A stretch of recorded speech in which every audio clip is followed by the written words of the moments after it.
I'm sorry, but your slip request cannot be processed at this time. Please try again later.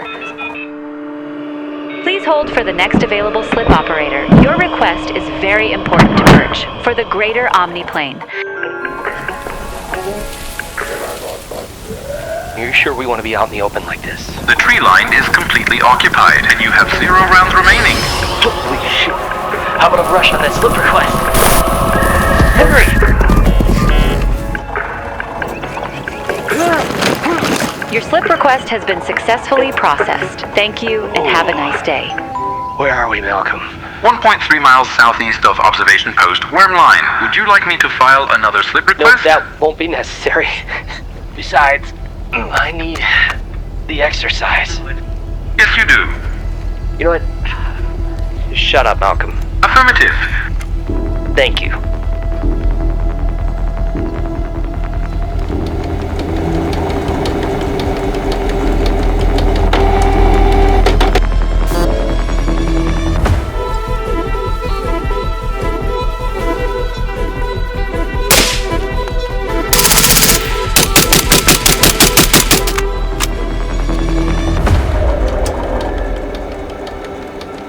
Hello, Agent 12. What brings you to the archives today? I want to explore why the AR-18, which introduced the modern standard of short-stroke gas piston systems, never replaced the AR-15 and submit an artifact into the archive. What was the importance of retrieving this artifact? Malcolm, AR-18s are very rare. I don't expect you to understand this, but to find one abandoned, eligible for collection with minimal dimensional destabilization, it's what Birch is all about. That would be true if that were an AR-18. It is not. What? No way. Oh. You were aware of this? Malcolm, this is why you're my assistant and not my boss. I'm 2 steps ahead of you. Because I'm... Is that why you left your service weapon at the last site? You may proceed. Welcome to the Archives, a pocket dimension where I'm likely going to face trial for losing my service weapon. We have every weapon mankind has ever made across every instance of Earth we've discovered so far. The AR-18 and AR-180 file is one I've wanted to dig into for a while, and we're going to do it with this. An artifact that isn't one? No, because this is a remake of a prequel of the groundwork for the most modern combat rifles in use today. To quote our founder and sovereign protector of the Omniplane, Sir Ian McCullum, any military that isn't using the AR-15 is probably using an AR-18 variant with just a few exceptions. He prefaced that with, you could almost get to the point of saying... But my edit sounds better. Plus, it is kind of strange. Historically, the AR-18 and 180 were a flop, but modern combat rifles are moving more and more towards something that resembles it. So I want to see if dimensional sabotage is in effect. Oh, there's that sound. Please enjoy the messages from these valuable partners. Those caught not enjoying will be subject to reintegration. We couldn't impose our will on the greater Omniplane without our partners at Reap Weaponries. Support Big Bullpup and live out your practical sci-fi fantasies with their AR-15 conversion kits. The limit is your imagination. Who said ARs and subjugation had to be boring? Use code CELLS or the link in the description to support the efforts of Birch in your dimension and across the greater Omniplane. Reap Weaponries, a cursed layout for a doomed world. Global Ordnance is our munitions partner, providing M193-556 ammo for this investigation. Global Ordnance, ammo in every caliber, in every dimension. And XTAR USA, makers of fun, lightweight, reliable, and affordable polymers. Available in 9mm, 45 ACP, short and long variant. You'll adore your XTAR polymers, we guarantee it. Those not enjoying their XTAR polymers will be subject to reintegration. Thank you for your time, and may this help you better serve the greater Omniplane. Malcolm, let's run a historic baseline, and then we'll get into it. Affirmative. The Armalite AR-18 and AR-180, the semi-auto version, were designed in 1963 by Arthur Miller. Though the design was a scaled-down 5.56 variant of the AR-16, a 7.62x51 rifle designed by Eugene Stoner. Stoner had already left Armalite to work for Cadillac Gauge to design the Stoner 63. So the golden boy had left, and they gambled on one of his other designs. Correct. After the patent of the AR-15 and its direct gas system were sold to Colt, Armalite had to use a gas system that would not infringe on Colt's rights.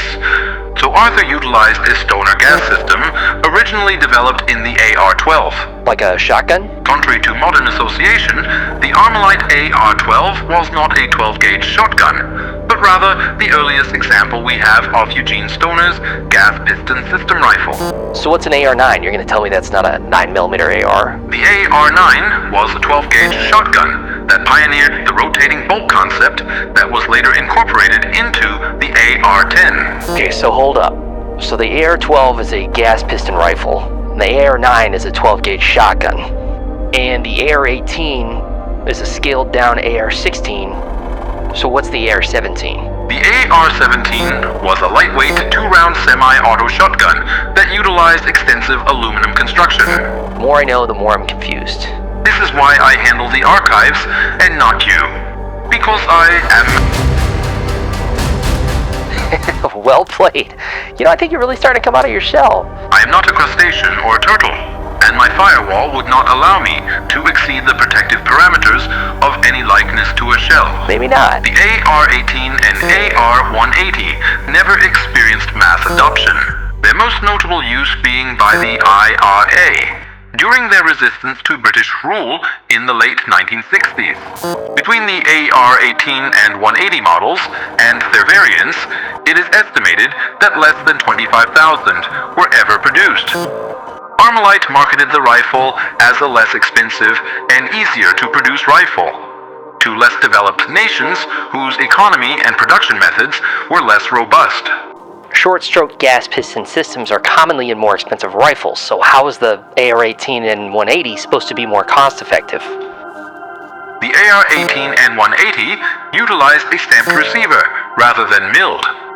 This made them easier and less expensive to produce, especially for countries with less developed industrial capabilities. And so the AR-18 was designed and aimed at non-first world nations. It's interesting that a nation's infrastructure will largely determine the weapon that it adopts rather than just the performance of any proposed weapon. And to that point, not every nation can build a milled AR-15 or AR-10 lower. The AR-18 design came to fruition because Armalite no longer had the rights to direct impingement for the AR-15 and Colt, and because it no longer had Eugene Stoner to come up with something else. So if it was just a more affordable gas piston AR-15, why wouldn't the military want it? The United States did evaluate the rifle, but preferred the AR-15 for its solid feeling, light recoil, and likely because they had already mass adopted it. I'm sure after the M16 failures of Vietnam, they wanted anything but experimentation, but rather continuity. Correct. And even though the AR-18 was an American design, Armalite had no mass production capability.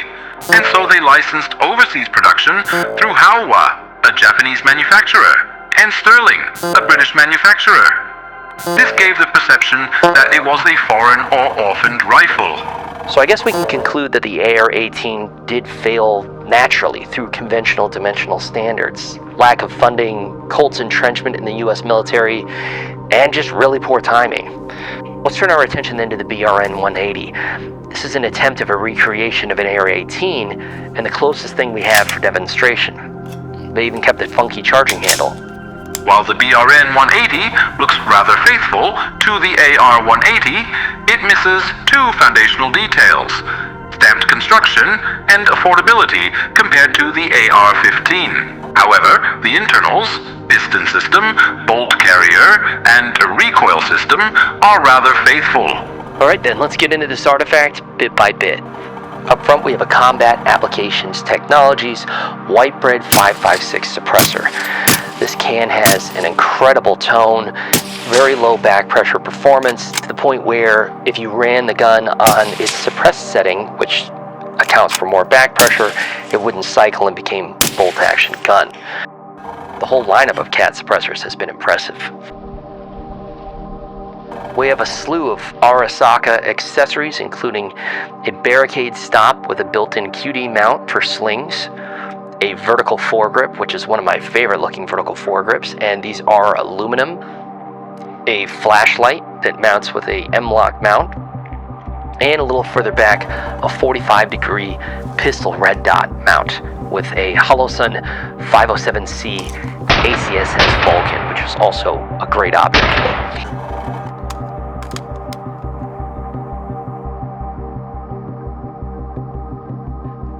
The bipod is a Leapers or UTG bipod. Now this might be a little bit longer of a model than you'd usually use on a gun like this, but I think it suits the weapon well, and when you extend it out, it seems to be right at the perfect length.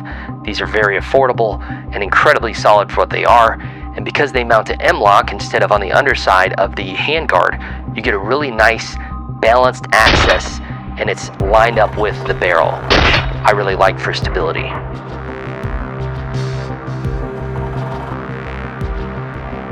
This optic mount is made by Fortis, the AP2. It's for 34mm tubes, very well made.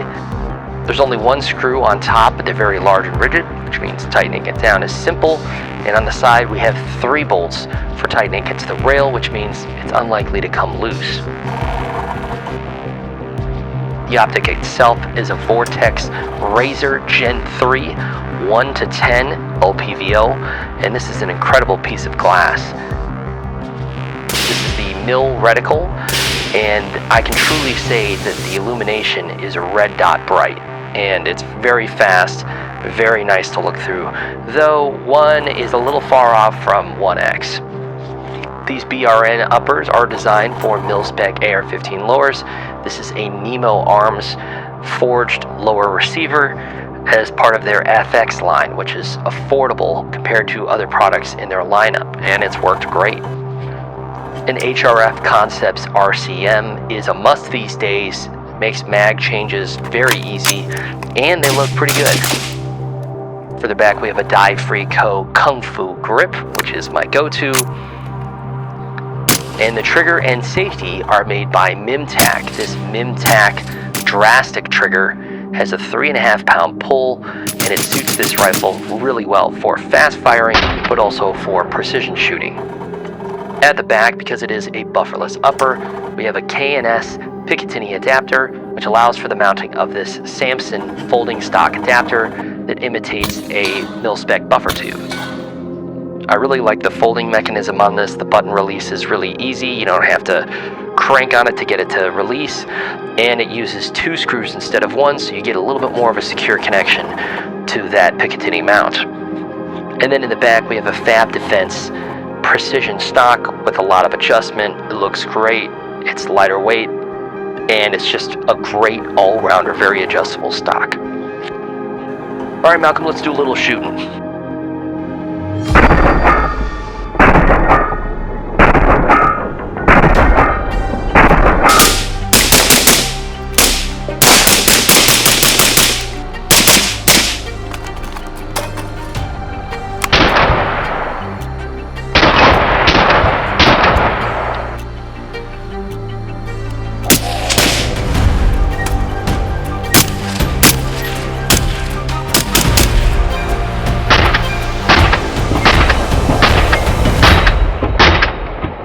Performance is impressive. Though heavy in its configuration and front heavy compared to similar AR-15s, the recoil impulse is incredibly low and the gas management is fantastic. I'll take this trade-off compared to the gas you got out of the ejection port on an AR-15 any day, especially with suppressor performance. It really seems like this is the sweet spot, the combination of the two, a modernized, non-stamped AR-15 with the operating system of the AR-18. If Armalite had figured this out earlier, maybe they wouldn't have faded out of existence, and history would be quite a bit different. SA-80, the Type 89, the F-2000 and SCAR, the ACR, the MCX, G36, 416, Bren, and beyond. The ghost of the AR-18 breathes. And yet, the AR-15 remains unmoved, immortal, and stubborn. Thank you for watching. Happy 4th of July, and what a blessing it is to live in this great nation. I told myself I was going to get this video done quickly, and then I didn't. The next one will be quicker. Thank you to my Patreon supporters. I'm honored by your generosity. And also, big thank you to the sponsors, Reap Weaponries, Global Ordnance, and my longest standing and most encouraging sponsor, XStar USA. Great folks over there. Can I get a Crisis Lord? Thank you to Gatman for helping me out with camera work. In exchange, I get him into a bunch of trouble, get him ticks, but he still hangs out with me. He's a good dude. Update on some other videos. The Chris Vector is coming along. That's going to be a little bit of a shorter video, just to keep these coming. I'm waiting on some parts for my Hellion. They're going to transform it a bit, so that's going to be great. Looking forward to that video. I had to send my AKV Bison. I had to send it back to PSA for repair. The threads were off, and PSA was not eager to help me out, unfortunately, but I insisted. Your support is immense. It means a lot. Thank you. God is good. These videos don't have a ton of views yet, but boy, are they fun to make. I feel a great sense of fulfillment making them, and they sharpen my skills. Hey, if I could be praying for you too, let me know in the comments or hit me up on Instagram at 12_spies. Check out my daily devotions I do there. We get into the Word, maybe some A.W. Tozer, some Charles Spurgeon, maybe even some G.K. Chesterton. I don't know, it's lit. We get crazy over there. Have a great week. God bless America. God bless you, and Christ is Lord.